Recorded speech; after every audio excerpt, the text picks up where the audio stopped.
ಪೌರತ್ವ ತಿದ್ದುಪಡಿ ಕಾನೂನು ವಿರೋಧಿಸಿ ಮಂಗಳೂರು ಮತ್ತು ದೆಹಲಿಯಲ್ಲಿ ನಡೆದ ಗಲಭೆಗಳಿಗೆ ಕಾಂಗ್ರೆಸ್ ನಾಯಕರೇ ಮೂಲ ಕಾರಣ ಅಂತ ಬಿಜೆಪಿ ರಾಜ್ಯಾಧ್ಯಕ್ಷ nalinkumarkateel ಆರೋಪ ಮಾಡಿದ್ದಾರೆ. ದೆಹಲಿ ಗಲಭೆ ಕುರಿತು ಲೋಕಸಭೆಯ ಚರ್ಚೆಯಲ್ಲಿ ಪಾಲ್ಗೊಂಡು ಕನ್ನಡದಲ್ಲೇ ಭಾಷಣ ಮಾಡಿದ ಅವರು, ಮಂಗಳೂರು ಗಲಭೆಗೆ 2 ದಿನಕ್ಕೆ ಮುನ್ನ ಕಾಂಗ್ರೆಸ್ ಮುಖಂಡ ಯುಟಿ ಖಾದರ್ ಅಲ್ಲಿನ ಸಭೆಯೊಂದರಲ್ಲಿ ಭಾಷಣ ಮಾಡ್ತಾ ಸಿಎಎ ಕಾನೂನು ಜಾರಿಗೆ ಬಂದಲ್ಲಿ ಕರ್ನಾಟಕ ಹೊತ್ತಿ ಉರಿಯಲಿದೆ ಎಂದಿದ್ರು. ಇದಾದ 2 ದಿನದಲ್ಲಿ ಮಂಗಳೂರಿನಲ್ಲಿ ಪ್ರತಿಭಟನೆ ಹೆಸರಲ್ಲಿ ಹಿಂಸಾಚಾರ ಗಲಭೆಯನ್ನ ಎಬ್ಬಿಸಿದ್ರು ಅಂತ ದಿನಾಂಕ 19/12/2019 ತಾರೀಕಿನ ದಿವಸ ನಮ್ಮಲ್ಲಿ ದೊಡ್ಡದಾಗಿರ್ತಕ್ಕಂಥ ಗಲಭೆ ಪ್ರಾರಂಭ ಆಯಿತು. ಆ ಗಲಭೆಗೆ 2 ದಿವಸ ಮುಂಚೆ 17ನೇ ತಾರೀಕು ಮಂಗಳೂರಿನಲ್ಲಿ ಒಂದು ಕಾಂಗ್ರೆಸ್ ಸಭೆ ಸೇರಿಸುತ್ತೆ.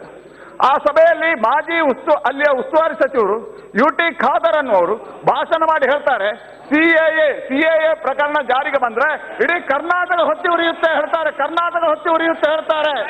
ಅವ್ರ ಮೇಲೆ ಕೇಸು ದಾಖಲಾಗಿದೆ, ಕರ್ನಾಟಕಕ್ಕೆ ಬೆಂಕಿ ಬೀಳುತ್ತೆ ಹೇಳ್ತಾರೆ.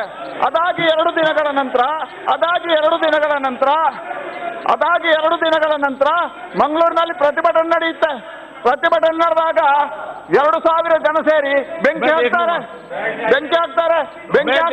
ಆ ದಗಾಕೋರರು ಆ ಬೆಂಕಿ ಹಾಕಿದವರು